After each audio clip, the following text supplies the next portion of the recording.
పూరా లోకల్.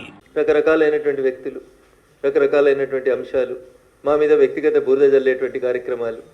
రఘునందన్ రావు మాట్లాడితే ఏదో టీఆర్ఎస్ మీద అక్కస్తోటి మాట్లాడుకునేటోళ్ళు అనుకునేటోళ్ళు ఇంతకాలం. రఘునందన్ రావు మీద వ్యక్తిగతంగా బురద జల్లేందుకు చాలామంది ప్రయత్నం చేసినారు.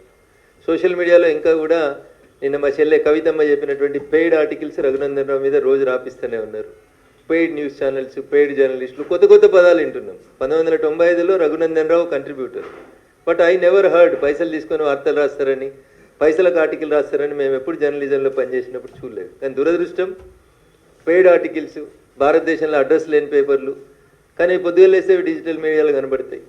దొంగనే దొంగ దొంగ అని అరిచినట్టు కొంతమంది దొంగలకు జీతం ఇచ్చి రాపిచ్చి వాటిని పొద్దులేమగానే అన్ని యూట్యూబ్ ఛానళ్ళల్లో తిప్పించి వ్యక్తిత్వ హననానికి పాల్పడుతున్నారు అని రఘునందన్ రావు మాట్లాడితేనేమో తప్పు అనిపించింది చాలామందికి. కానీ నిన్న వాళ్ళ ఇంట్లోకెళ్ళి వచ్చినామనే చెప్పింది, వాళ్ళ చెల్లెనే చెప్పింది.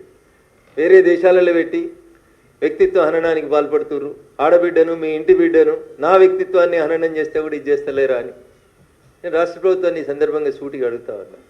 ముఖ్యమంత్రి గారిని వ్యక్తిత్వ హననం చేసిర్రు, నన్ను చేసిర్రు, ఆఖరికి ఆ ఇంట్లోకెళ్ళి వచ్చిన ఆడబిడ్డ అని చెప్పుకున్నామే నిన్న ఆమె చెప్పింది. వేరే దేశాలలో పెట్టి వ్యక్తిత్వ హననం చేస్తూ ఉన్నారు, పెయిడ్ బ్యాచ్ల్ని నడిపిస్తున్నారని. కవిత ఎవరిని ఉద్దేశించి పెయిడ్ ఆర్టిస్టులను పెట్టిర్రు, పెయిడ్ బ్యాచ్లు పెట్టి నడిపిస్తారు అని చెప్తుందో రేవంత్ రెడ్డి గారికి, రాష్ట్ర ముఖ్యమంత్రి గారికి తెలిసే ఉంటుంది. అందుకని ఆ పెయిడ్ ఆర్టిస్టులని, ఆ పెయిడ్ బ్యాచ్ని అందరినీ కూడా వెంటనే కేసులు పెట్టి రిమాండ్ చేయాలని నేను కూడా డిమాండ్ చేస్తా ఉన్నాను. ఎందుకంటే వ్యక్తుల వ్యక్తిత్వాన్ని హననం చేసేటువంటి అధికారం ఆర్టికల్ 19 మీకు ఇవ్వలేదు. ఫ్రీడమ్ ఆఫ్ స్పీచ్, స్వేచ్ఛ మీకు ఉందని చెప్పి మీరు ఎవరి మీద పడితే వాళ్ళ మీద ఏది పడితే అది రాసే అధికారం ఎవరికీ లేదు. ఏ ఛానల్కి లేదు, ఏ పేపర్కి లేదు, ఎవరికి లేదు.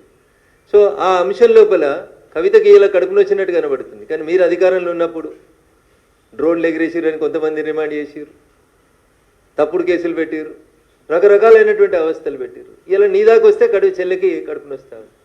అయినా ఈ పంచాయతీ ఈ రాష్ట్రంలో టీఆర్ఎస్ లేదు అని చెప్పడానికి నేను చేస్తున్నటువంటి ప్రయత్నం. టీఆర్ఎస్ ఏడుంది రాష్ట్రంలో? టీఆర్ఎస్ను వద్దని వాళ్ళ నాయననే ముంచేసి బీఆర్ఎస్ చేసేసి, ఆ బీఆర్ఎస్ను వద్దనుకొని ప్రజలు బీఆర్ఎస్ ఇచ్చారు. ఇలా టీఆర్ఎస్, బీఆర్ఎస్, కవిత, కేటీఆర్, కేసీఆర్ అనేది చెల్లని రూపాయలుగా మారిపోయినాయి తెలంగాణ సమాజంలో. 2001 కేసీఆర్ తెలంగాణ ఉద్యమాన్ని ప్రారంభించినప్పుడు 18 నుంచి 35 ఏళ్ళ వయసున్న వాళ్ళంతా జై తెలంగాణ అంటే ఇట్లా పుట్టలు తెచ్చుకొని వచ్చినారు, రోడ్డు మీదకి వచ్చినారు.